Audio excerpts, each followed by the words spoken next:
Really? There is 4 of us.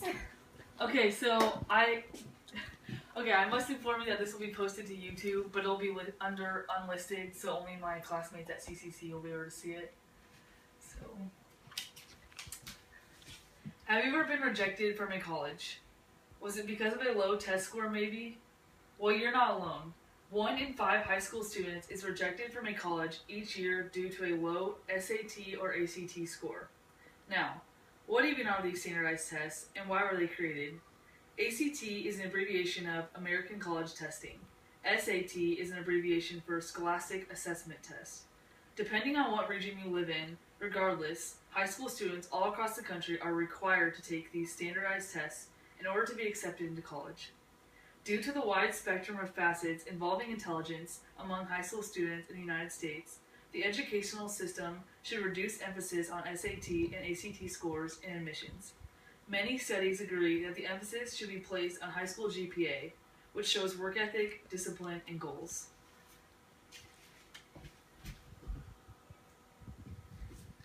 The ACT was first administered in 1959.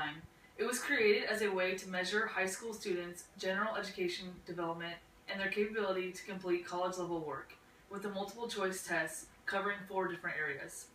There is a science section in which you have 45 minutes to complete 75 questions, a reading section that involves 40 questions that must be completed in 35 minutes. The English section has 75 questions with a 45-minute time slot.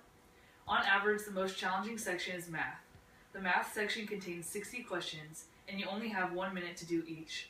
On average, it takes a person a little over a minute to do general math problems, so you can see how this would be make for a challenging test. The SAT is the original standardized test. It was first used in 1926. This test was created to assess a student's college readiness, much like the ACT purpose. This test was designed to mimic the coursework that high school scholars encounter in today's educational system.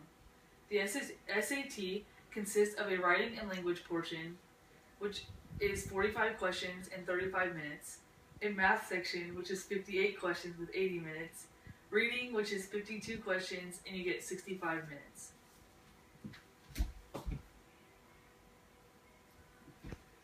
Many new studies done by colleges across the U.S. are finding that the score you get really is only a number and not a reliable predictor for college success.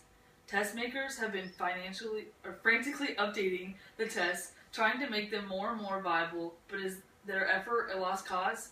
Hiss, a professor who studied this, stated that the evidence of the study shows that high school GPA matters.